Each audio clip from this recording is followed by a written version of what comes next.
Hello viewers, আসসালামু আলাইকুম। Friends, এখন কিন্তু প্রচণ্ড গরম পড়েছে, আর এই গরমে শরীরকে একটু প্রশান্তির ছোঁয়া দিতে আমি আজকে আপনাদেরকে তৈরি করে দেখাবো পারফেক্ট দোকানের মতো ভ্যানিলা আইসক্রিম।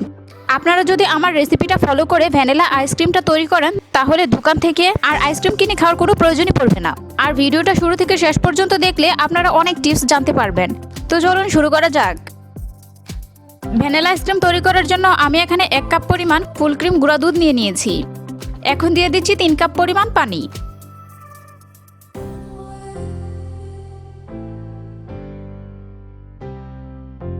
পানিটা দেওয়ার পর একটা হ্যান্ড উইক্সের সাহায্যে খুব ভালোভাবে নেড়েচেড়ে মিশিয়ে নিব।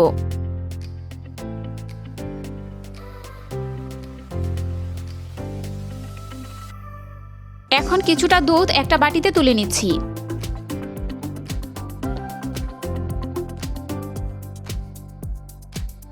এ পর্যায়ে দিয়ে দিচ্ছি 1 টেবিল চামচ পরিমাণ কর্নফ্লাওয়ার। কর্নফ্লাওয়ারটা দিয়ে ভালোভাবে মিশিয়ে রাখবো দুধের সাথে। কর্নফ্লাওয়ার আর দুধের মিশ্রণটা একটা সাইডে রেখে দিচ্ছি। এ পর্যায়ে দুধটাকে জাল করতে থাকবো যতক্ষণ না পর্যন্ত দুধটা 1 কাপ পরিমাণ হয়ে আসে। দিয়ে দিচ্ছি 1/4 কাপ পরিমাণ চিনি। চিনিটা আপনারা আপনাদের টেস্ট অনুযায়ী দিবেন। দুধটা জাল করতে করতে ঘন হয়ে এসেছে, প্রায় 1 কাপ পরিমাণ হয়ে এসেছে। এ পর্যায়ে দিয়ে দিচ্ছি সেই আগে থেকে গুলিয়ে রাখা কর্নফ্লাওয়ার আর দুধের মিশ্রণটা।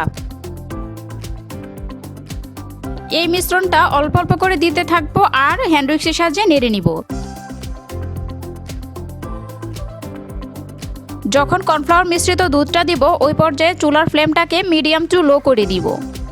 হ্যান্ড উইক্সের সাহায্যে আমি আবারও ভালোভাবে মিশিয়ে নিচ্ছি।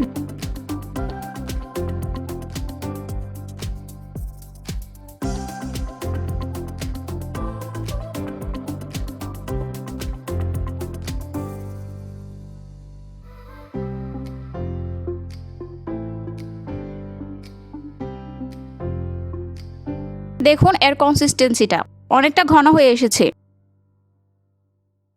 এ পর্যায়ে দিয়ে দিচ্ছি 1/2 চামচ পরিমাণ ভ্যানিলা এসেন্স।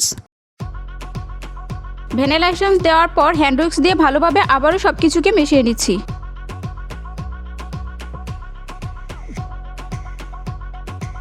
আমাদের আইসক্রিমের মিশ্রণটা তৈরি হয়ে গিয়েছে। এখন আমরা এটাকে সেট করব। সেট করার জন্য প্রথমে দুধের মিশ্রণটাকে হালকা কুসুম গরম করে নিব। আমি ঢালার সুবিধার্থে একটা মগের মধ্যে মিশ্রণটা নিয়ে নিচ্ছি।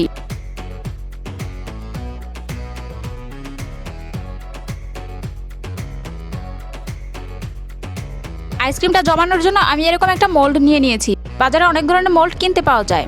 এখন আমি আইসক্রিমের মিশ্রণটা ঢেলে দিচ্ছি।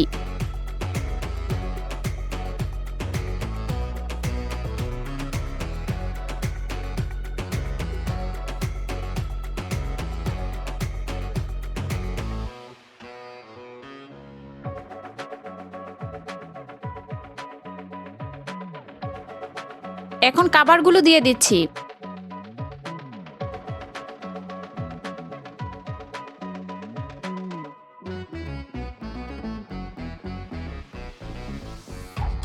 দিয়ে সবগুলো কাবার ভালোভাবে লাগিয়ে নিচ্ছি। কাবারগুলো লাগিয়ে নেওয়ার পর একটু ঝাঁকি দিয়ে দিচ্ছি, যাতে ভিতরে ভালোভাবে আইসক্রিমটা সেট হয়ে যায়। এখন আমরা এটাকে 8 ঘন্টার জন্য ফ্রিজে রেখে দিব। আপনারা চাইলে সারা রাতের জন্য ফ্রিজে রেখে দিতে পারবেন। 8 ঘন্টার পর ফিরে আসলাম। আমাদের আইসক্রিমটা জমে গিয়েছে। আইসক্রিমটা খোলার জন্য আমি প্রথমে কুসুম গরম পানিতে এটা 5 সেকেন্ডের মতো ডুবিয়ে রাখবো। 5 সেকেন্ড ডুবিয়ে রাখার পর আমি এভাবে একটু উপর থেকে টান দিচ্ছি। দেখুন আইসক্রিমগুলো বেরিয়ে আসছে।